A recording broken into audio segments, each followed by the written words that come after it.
اللہ وکفا والصلاة والسلام علی رسول اللہ اما بعد عن ابی برزۃ الاسلمی رضی اللہ عنہ قال کان رسول اللہ صلی اللہ علیہ وسلم یصلی العصر ثم یرجع احدنا الى رحلہ فی اقصى المدینہ والشمس حیہ۔ ابو برزہ الاسلمی رضی اللہ عنہ سے روایت ہے، کہتے ہیں کہ رسول اللہ صلی اللہ علیہ وسلم ہمیں نماز عصر پڑھاتے، پھر ہم اللہ کے نبی صلی اللہ علیہ وسلم کے ساتھ عصر کی نماز پڑھ کے اپنے گھروں کو واپس جاتے، اور ہم میں سے ایک شخص جس کا گھر مدینے کے آخری کنارے پر واقع تھا وہاں پر پہنچ جاتا، والشمس حیۃ، اور سورج ابھی تک اپنی پوری آب و تاب کے ساتھ چمک رہا ہوتا تھا۔ وکان یستحب ان یؤخر من العشاء، اور اللہ کے رسول صلی اللہ علیہ وسلم عشاء کی نماز کو مؤخر کرنا پسند فرماتے تھے۔ وکان یکرہ النوم قبلها، اور عشاء سے پہلے سونے کو اللہ کے رسول صلی اللہ علیہ وسلم سخت ناپسند فرماتے تھے۔ والحدیث بعدها، اور عشاء کی نماز کے بعد باتیں کرنے اور پھرنے اور چلنے اور کام کاج کو سخت ناپسند کرتے تھے۔ وکان ینفتل من صلاۃ الغداۃ حین یعرف الرجل جلیسہ، جب آپ صبح کی نماز سے فارغ ہوتے تو اتنی روشنی ہو جاتی کہ آدمی اپنے ساتھ بیٹھے ہوئے بندے کو پہچان لیتا تھا کہ میرے ساتھ کون ہے۔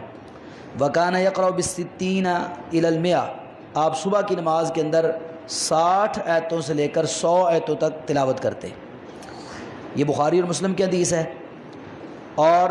بخاری اور مسلم کے اندر ہی جابر رضی اللہ تعالیٰ سے حدیث جو مروی ہے اس کے اندر اس کے ساتھ یہ الفاظ زیادہ ہیں، والعشاء احیانا یقدمها واحیانا یؤخرها، عشاء کبھی آپ جلدی پڑھ لیتے اور کبھی لیٹ پڑھتے۔ اذا رآہم اجتمعوا عجلا، جب آپ دیکھتے کہ لوگ جلدی آ گئے تو آپ جلدی کر لیتے۔ واذا رآہم ابطؤوا اخرا، جب آپ دیکھتے کہ لوگ لیٹ ہیں تو آپ عشاء کی نماز بھی لیٹ کر لیتے۔ والصبح کان النبی صلی اللہ علیہ وسلم یصلیھا بغلس، صبح کی نماز رسول اللہ صلی اللہ علیہ وسلم اندھیرے کے اندر پڑھتے۔ اور مسلم کے اندر ابو موسیٰ رضی اللہ عنہ کی حدیث سے یہ الفاظ زیادہ ہیں،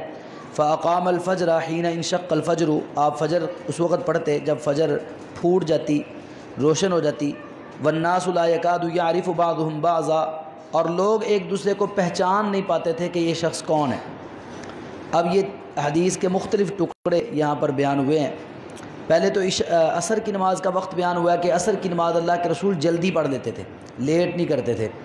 یعنی جس طرح آج کل ہم پڑھتے ہیں تقریباً 3:40 پہ وقت شروع ہوتا ہے تو 4 بجے ہم نماز پڑھ لیتے ہیں عصر کی، تو یہ ٹائم بڑا ہی مناسب ہے۔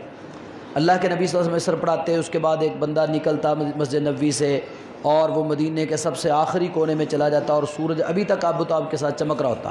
تو اتنی جلدی عصر کی نماز پڑھتے ہیں۔ اور پھر اس کے بعد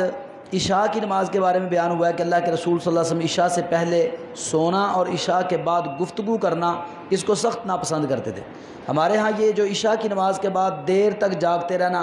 آدھی رات تک پھرتے رہنا، کھاتے پیتے رہنا اور مجلسیں لگاتے رہنا، ایک دوسرے کو ملنے ملانے چلے جانا اور بڑی بازاروں میں اور گلیوں میں اور ہوٹلوں پہ پھرتے رہنا، اس کی گنجائش بالکل نہیں ہے۔ رسول اللہ صلی اللہ علیہ وسلم جلدی سونے کو پسند کرتے تھے تاکہ صبح جلدی بیدار ہوا جائے۔ اور عشاء کی نماز کا کوئی وقت مقرر نہیں تھا، جیسے میں نے کل بھی عرض کیا تھا، تو اب یہ صحیح بخاری کی حدیث ہے اور مسلم کے اندر بھی ہے کہ اللہ کے رسول لوگوں کو دیکھتے اگر لوگ جلدی جمع ہو گئے تو جلدی اللہ کے رسول نماز پڑھا دیتے، اگر لیٹ ہوتے تو لیٹ پڑھا دیتے۔ صبح کی نماز کے بارے میں یہاں پر 2 باتیں بیان ہوئی ہیں۔ ایک تو یہ بیان ہوئی ہے کہ اللہ کے رسول صلی اللہ علیہ وسلم اتنے اندھیرے میں صبح کی نماز پڑھتے کہ لوگ ایک دوسرے کو پہچان نہیں سکتے تھے، اور ایک روایت کے اندر یہ لفظ ہیں کہ اللہ کے رسول صلی اللہ علیہ وسلم 60 سے لے کر 100 آیتیں پڑھتے اور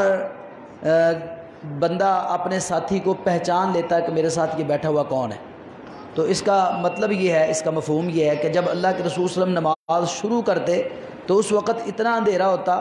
کہ بندہ دوسرے کو پہچان نہیں سکتا تھا۔ یہ جو آج کل لائٹنگ ہے نا، یہ اس وقت نہیں تھی مسجد نبوی کے اندر، تو چاند کی روشنی تھوڑی بہت جو ہوتی یا فجر جب طلوع ہوتی تو اس کی جو روشنی ہوتی اس میں ہی نماز پڑھتے، تو اتنا اندھیرا ہوتا تھا کہ ابھی تک 2 بندے آپس میں بیٹھے ہوئے ہیں پاس تو پتہ نہیں چلتا تھا یہ کون بیٹھا ہوا ہے۔ لیکن جب نماز سے فارغ ہوتے، یعنی آپ کی فجر کی نماز اتنی لمبی ہوتی کہ 60 آیتوں سے لے کے 100 آیتوں تک، 60 آیتیں کتنی ہوتی ہیں؟ سورۃ الملک آپ نے پڑھی ہوگی،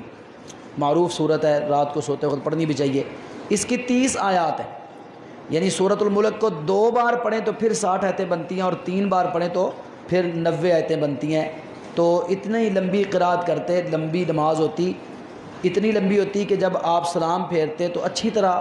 جو فجر ہے وہ طلوع ہو جاتی، روشنی ہو جاتی، حتیٰ کہ وہ بغیر کسی بلب کے، بغیر کسی چیز کے، وہ ساتھ بیٹھا ہوا بندہ اپنے ساتھی کو پہچان لیتا۔ تو اس سے یہ پتہ چلتا ہے کہ فجر کی نماز اندھیرے میں شروع ہوتی اور روشنی میں ختم ہوتی اور لمبی نماز ہوتی۔ اسی لیے اللہ رب العالمین نے فرمایا ان قرآن الفجر کان مشہودا، فجر کا قرآن جو ہے نا یہ حاضر کیا جاتا ہے۔ تو مفسرین نے اس کی تفسیر یہ بیان کی ہے کہ فجر کا قرآن اس لیے کہا گیا نماز کو، یعنی نماز کو ہی قرآن کہا گیا ہے، تو قرآن اس لیے کہا گیا ہے کہ فجر کی نماز کے اندر قرآن کی تلاوت زیادہ ہوتی ہے۔ اللہ تعالیٰ ہمیں سمجھنے کی اور عمل کی توفیق عطا فرمائے، آمین۔ وما علیہ الا البلاغ المبین۔